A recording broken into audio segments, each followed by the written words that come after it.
Hello and welcome. I'm Amritanshu Rai and you're watching The Big Picture on Rajya Sabha TV. The Parliament has approved the Companies Bill 2016. All that remains is the assent of the President for it to become an Act of Parliament. The bill is among the reform steps targeted towards improving ease of doing business in India. Today we discuss what the Company Bill is about, the important changes affected by the present action of Parliament, how it will help the common man and the company. Joining me on this program are Mr. S. Ramaswamy, Chairman, GCS, Indian National Bar Association. Mr. Pavan Vijay, Founder, Corporate Professionals. Mr. S.K. Jindal will be soon joining us. He is Chairman, Jindal Group of Companies. Mr. Sanjay Agrawal, Chairman and CEO, Paramount Communications Limited. And joining me from Mumbai, Nilanjana, Singh, partner, AZB and Partners. The ranking of India has already improved by 30 points according to the World Bank report. The government also intends to make India an attractive destination for investment. Some of the changes that have been made by the government includes following exemption of class of foreign companies from registering and compliance regime under the existing law. So my question to you is, I'll start with you, Pavan. Addressing difficulties, that is the stringent compliances that were there or imposed in the first bill that was introduced by the earlier UPA government, 2013. All this government has done is undo it so as to improve the ease of doing business in this country. Is that how you see it? No, this is not an undo. They have done, because when you do, the new law is there, when you implement it, you find some problems, some practical issues. So in this particular bill, which is now shortly will be the amendment, they have identified all issues which are where the corporates were facing problem, where the corporate were taking advantage. So they have plugged all the loopholes, they have simplified, and now it's a better law which is talking about the proper ease of doing business. Because ease of doing business doesn't mean that everything should be simplified, everything should be clear.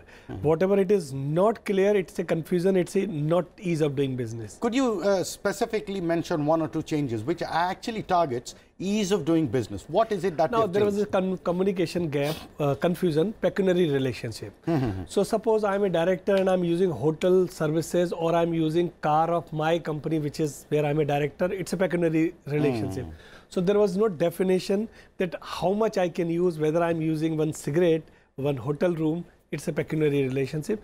Now they have mentioned, clarify that the 10% of your income should be treated as pecuniary. Mean I have a 1 lakh rupees income and 10% of my income, there's a 10,000. If it is more than this, then it will be pecuniary relationship. Okay, so they have really gone into depths and identified and specifically targeted in order to make it easier for business community. I'll come to you, Mr. Swamy, Mr. Ramaswamy. How do you see employment generation actually improving? You were mentioning just a while ago that contract business is going to be one of the biggest beneficiaries of this, and that's where you see the employment really happening. Okay, let me put it this way. There is a method to this entire theory which this particular government in India has gone in, which is they want to usher in the corporate governance regime. They also want to plug in the loopholes in terms of defaulters, and they also want to allow foreign investors to look at India as a destination to do business. Having said that, one of the impediments of foreigners coming in and doing business in India has always been India's low performance in terms of contract regulation and enforcement. So whether it be the courts, whether it be actually renegading on your contracts. With that in mind, the government is very clear that by putting in steps, by bringing in a harmonization between, for the first time perhaps, there is a harmonization now coming in between the Companies Act with respect to SEBI, with respect to Reserve Bank of India, their rules, regulations, and also bringing in maybe CSR as a role play. So I'm just taking an example. CSR as a role play is going to play a very important role because companies are now required to give their preceding 1 year's, profit or preceding 1 year's disclosure. Earlier it was? Earlier it was at 3 years. So now they have made it in a way that, the legislation which has been enacted is really given strength to. Mr. Jindal, how do you see this really benefiting the companies? When this old bill came in 2013, everybody felt the heat of it. Business became really difficult. I have been into business for last 43 years myself. Right, sir. And 2013 bill was really very difficult. In the difficult in the sense compliance-wise, compliance-wise and documentation-wise? practicality-wise, it was as if hell was broken. It became very difficult to operate in with those kind of laws. They were impractical, and we were feeling how they have been made and when they will be removed. Now it has been removed, and now we find it is a progressive looking or forward looking bill. In the name of controls, you don't suffocate the whole system, that it don't work. I will not allow 1% leakage, and I will let business not happen. But what will happen now? People can play a little bit, but that will be immaterial. That will be negligible part of it. But others will be free to work.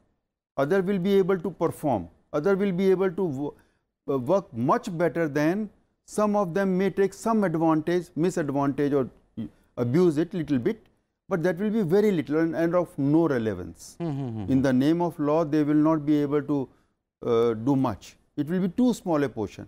So this was very important, that bill is for creating a good environment and not enabling environment. Yes, and not suffocating the whole system, that my bill is foolproof.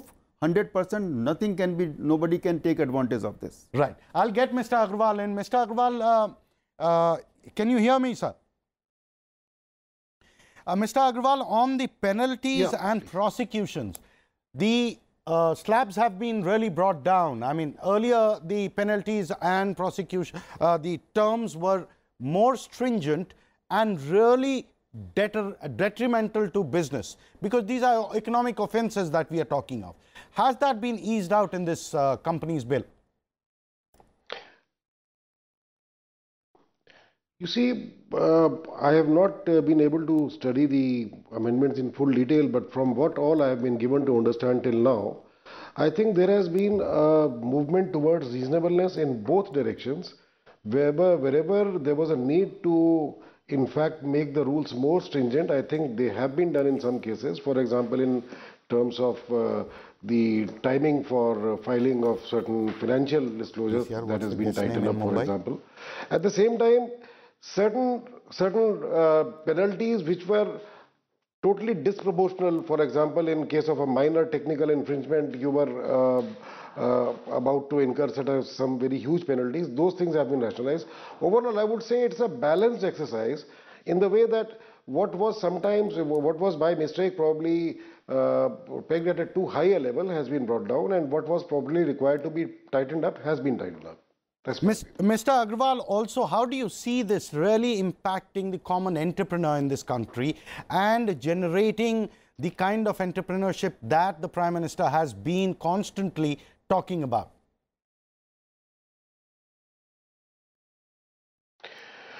You see, I think this is, one has to understand that this is a part of the process which has been set into motion with the ease of doing business having become a major target for the government, both at the central and state levels. For example, some pretty small but very significant changes have come about in terms of, for example, self-declaration being allowed to a new company director going for an affidavit. Some 30 days being allowed to set up a registered office instead of 15 days earlier. Now, these sort of minor things cause a big, disturbance or ease to a budding entrepreneur, to somebody who's about to start business. So I believe this sort of consideration for the concerns of an entrepreneur who's about to start his business is definitely going to help in ease of doing business. And that is one part, I think that is the major part in encouraging industry. And industry or trade or, is what is going to bring employment end of the day. We'll get in Nilanjana, who's connecting with us from Mumbai. Nilanjana, can you hear me? Please respond. Yeah, I can hear you. Nilanjana, on the, we've done, I mean, the ease of doing business, we've kind of just figured it out a bit. But on the growth and employment aspect, do you see any real major change that is really going to help generate employment and growth, both? Well, I think growth and employment naturally is also a corollary of ease of doing business, right? So as you said, we've also already spoken about how this will definitely help in the ease of doing business. So I think that will obviously have a follow-on effect on employment as well, because foreign companies often have an issue coming into India because of the many minor issues that we recently spoke about setting up companies in India, the problems with all of that. So I think that will obviously have a follow-on effect to generate employment, because ease of doing business therefore means more investment and therefore more employment. But I think also a few of the smaller changes in the bill, like for example, permitting sweat equity. So originally sweat equity in the old act was not permitted for a period of 1 year. I think for startups now, I think especially aimed at startups, and because they are not able to give a high remuneration, they need to be able to give sweat equity. The bill has allowed sweat equity at the time of incorporation. So I think that is one of the measures that will definitely help as far as employment generation is concerned. So I think it's an overall effect, plus I think certain specific changes in that regard in the bill. Earlier, Nilanjana, there was a provision which prohibited foreign companies who even were transacting or trading with India through electronic means, had their setup outside. There were certain issues, and the 2000 Act had actually imposed certain restrictions and compliances on them. What is the status as of now as far as these companies are concerned? That's right. So I think in the previous act, the definition, I mean, the existing act, the definition of a foreign company was extremely wide. So the moment anyone did any business in India, even through electronic means, they were classified as a foreign company. That I think they have given certain relaxations around that, because I mean, that was just making life absolutely impossible for foreign entities who did not really have, a subsidiary or a private company, etc., set up in India. So you're right, they have made certain relaxations around that as well. What specifically is it? Can you explain to us for the benefit of, our viewers here? Sure. So I think there are certain sections which would have applied to foreign companies under the old definition, which now no longer apply. So for example, preferential allotment process, that no longer applies to foreign companies. I mean, to what was defined as foreign companies in India.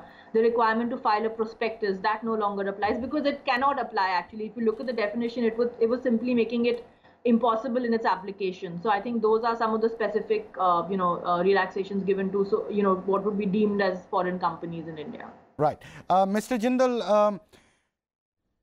redefining small business, that's really going to be a big step in how the new entrepreneurship takes over. How is that going to help?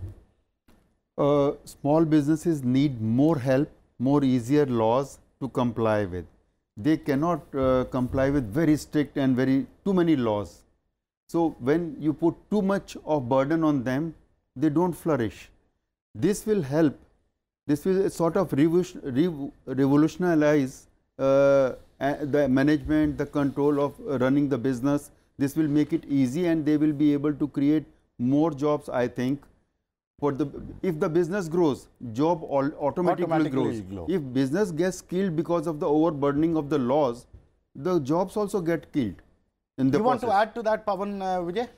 No, I was, because a small business definition they have changed. Now it's a 5 crore to 10 crore and 20 crore to 100 crore turnover. Well, how is that going to impact this small business? Because suppose you want to do merger.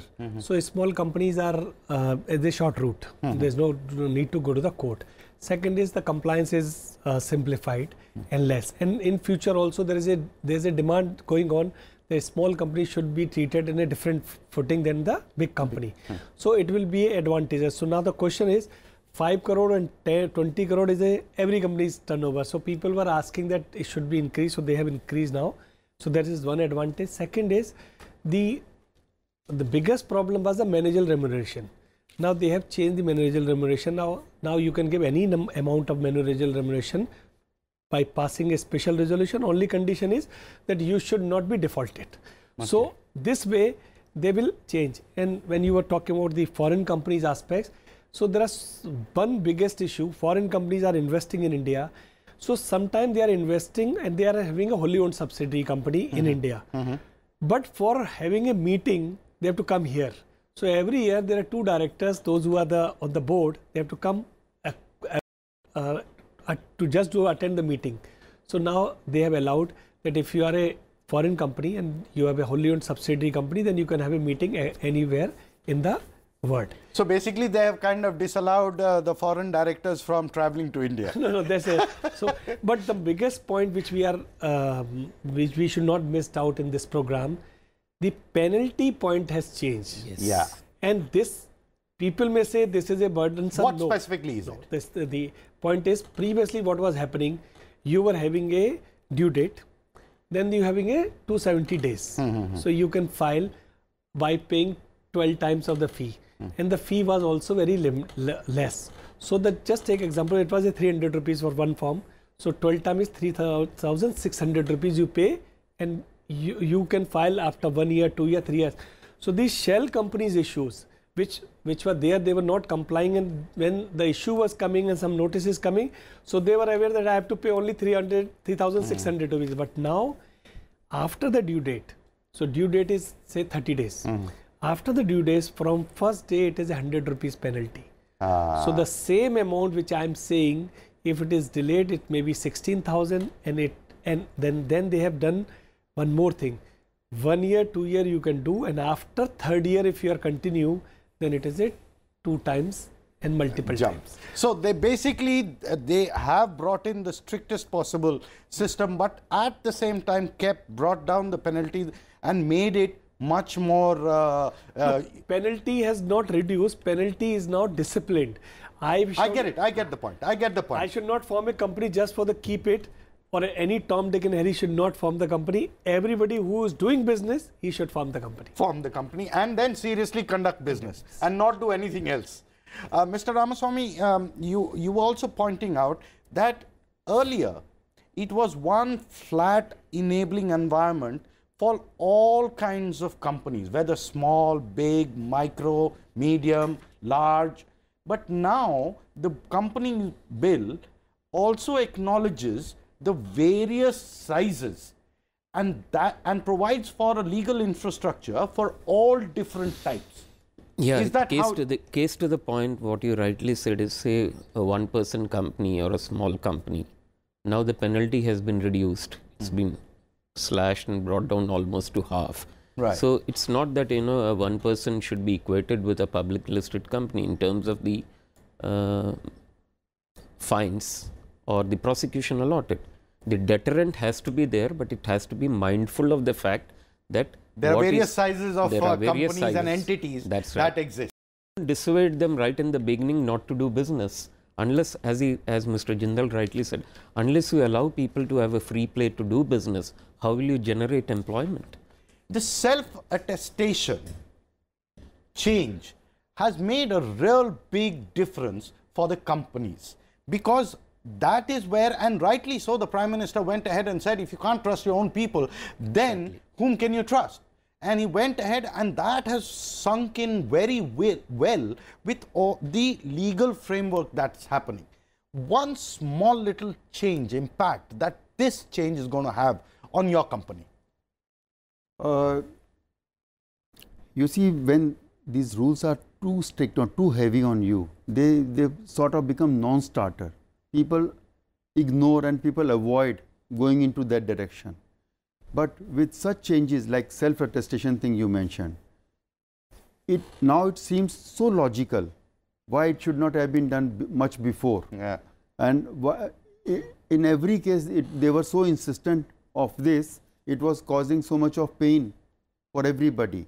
So similarly, lot has been done in this new bill to make it easy. Now it appears to be little fairer, I would say, and compliable. Right. Earlier, these last 4 years, I have seen it was such a pain every time you are paying so much heavy penalties, etc. For people, those who are running actual businesses, Got it. I'll get Nilanjana in on this. Nilanjana, do you see the contractual business ranking improving after this company law bill becomes an act of parliament? The contractual business ranking, the impact on it? Sure. I think some of the contractual business ranking, as you've noted in the past, really does depend also on the ease of doing business. So if you look at the many changes that they brought, right, and a lot of it, so some of it is obviously on making things stricter where we thought that there were still loopholes in the act, but a lot of it is really on just making things a lot easier. So if you look at all the relaxations given under Section 185, given under Section 186, which was causing a lot of problem on intercompany loans and deposits and all of that. If you look at how they've deleted, the sections 194, 195 on forward dealing and insider trading, which really had no place in the Companies Act because that is completely under the SEBI regime and is well governed under that. If you look at how they made the private placement process easier. So I think given all of that, I think, it will definitely have a follow-on effect on the general ranking on contractual framework and the ease of doing business, because one kind of plays into the other, Right. So I think it would definitely have a positive impact. Also on the harmonizing bit between the various aspects of the RBI and the SEBI and the company law, harmonizing that has been attempted in this law. How do you see that? Yeah, I think that's a very positive, positive step that they've taken within this. So like I said, some of the sections which were with regard to insider trading, for example, they applied under the existing act to even private companies, where honestly there is no material non-public information. So because there is no public market of such securities. So I think if you look at that, look at forward dealing, look at the relaxation that they've given. They've said, audit committee and nomination remuneration committee only is now required with regard to listed companies. So again, I think they've tried to do a lot towards harmonization, which I think people had been, advocating for that for a while, and that it's very heartening to see that they have taken that, taken that up and have made changes to that effect. Now, of course, because certain changes have come in the bill, we'll also have to see certain changes in the SEBI, for example, because if you look at the definition of independent directors, they've now classified what pecuniary interest means. So now SEBI will also need to align its definitions to make sure that there's no difference between the Companies Act and the SEBI LODR requirements. So I think while Companies Act has done a lot, I think we'll now have to see certain changes within the SEBI framework as well because of this. Mr. Agrawal, do you see the harmonizing aspect of this? How do you see the harmonizing aspect in this law, sir? I think the harmonizing aspect has been, this is one prime example which was just mentioned about having different requirements both under SEBI regulations and under Companies Act now being either done away with, like for example in the case of forward dealing and such instances, or wherever there is a duplicacy, the Companies Act trying to address those issues, and then as was just mentioned that maybe in some cases the initiative would have to be now carried on to SEBI, for example. But in addition, I would say that a lot of things that I would specifically like to mention in addition to what all has been mentioned is, for example, on the issue of discounted equity for conversion of debt into for debt into equity. That is going to be a big help in the restructuring exercise that is happening all across the corporate sector. So Mr. Agrawal, I'll have to interrupt you here. Mr. Agrawal, I'll have to interrupt you here, sir. That's all we have time for in this episode of Big Picture. Thank you, Mr. Agrawal. Thank you, Nilanjana in Mumbai. Thank you, Mr. Jindal. Thank you, Mr. Ramaswamy. Thank you, Pavan. Thank you all for joining us on this show. We'll be back with a new issue and a new episode. Keep watching Rajya Sabha TV.